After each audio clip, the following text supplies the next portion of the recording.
Welcome to my video review on Nintendo's NES Remix. This game is perfect to be playing at a time like this if you're a Nintendo fan.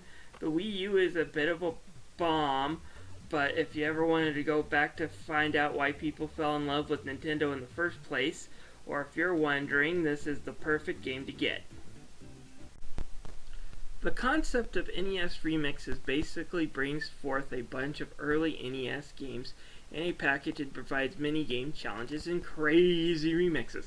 Think of it like WarioWare, where the challenges last a minute instead of just a few short seconds, and they're all based off the first wave of NES games to be released. These games are almost 30 years old, and just me saying that makes me feel old. Damn, 30 years. Now, most of these games are classic, like Super Mario Bros., The Legend of Zelda.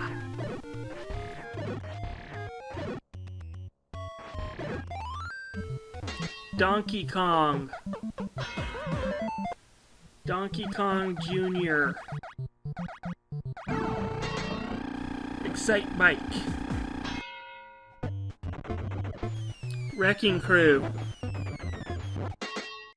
Joust, Balloon Fighter, which is basically Joust. It has the same gameplay, you're still popping birds from above while flying around.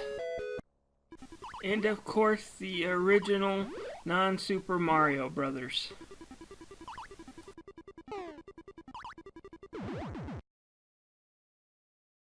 But not all games on here are great, there are a few stinkers.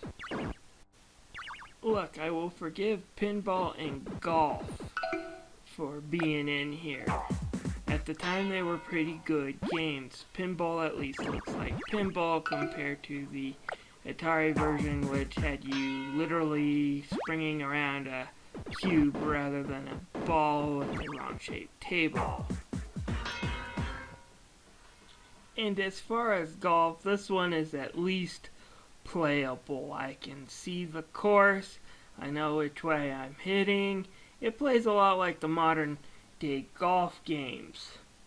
It's just not as pretty, and it's kind of a lot harder to swing your club and all that. But when you compare it to Atari Golf, which was just abysmal, they need to chuck that cart into the desert with E.T., you'll understand why some people back in the day would enjoy this, and that's what this collection is all about, enjoying old games.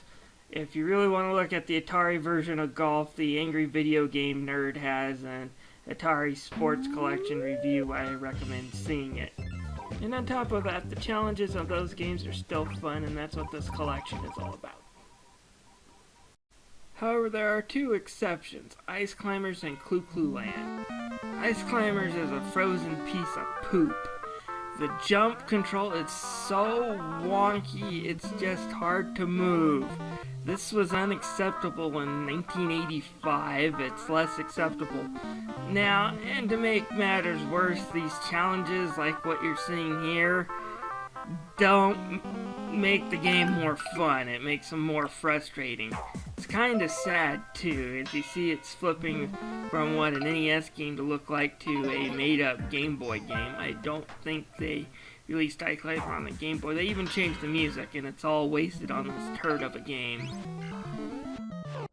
In Clu Clu Land, you're not much better. You could have been a great action puzzle game, but your messed up controls just make you a pain to play.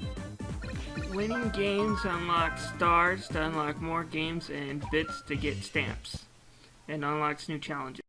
Now for the challenges themselves, they contain pretty simple challenges taken out of the main game. They include things like collecting all the coins, or just getting the sword.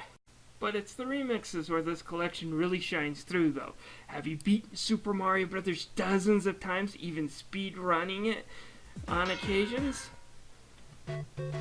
Then try World 5-1 as an auto runner, and it's harder than World 8-1 ever was. It's go, go, go, no stopping or even slowing down, which makes it ultra tough.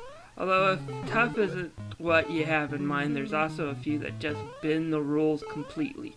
For example, this is a World 1 2 of Super Mario Bros., except it's reversed and you play as an all-stars version of Luigi, meaning you jump higher but you don't stop. This is the basis of Super Luigi Brothers, and the sequel, you get the whole game like this. It's actually pretty fun. Other remixes that help change the way you just think about a game would be putting Link in the original Donkey Kong. You can't jump as Link, so you have to be patient on how you move. So, there's some interesting remakes, to say the least. So what are my final thoughts on NES Remix? Well, on the good side we get mini game challenges from several NES games that were released at launch. Most of them are still pretty good and still playable. We also get several new remix stages that are either new challenges or they force us to rethink how we play these old games. On the bad side, we have the fact that a lot of these challenges feel more like broken tutorials than actual challenges. And ice climbers! Who thought putting in ice climbers was a good idea? NES Remix is available on the Nintendo eShop for $15. I give it a 4 stars out of 5, and it's definitely worth checking out.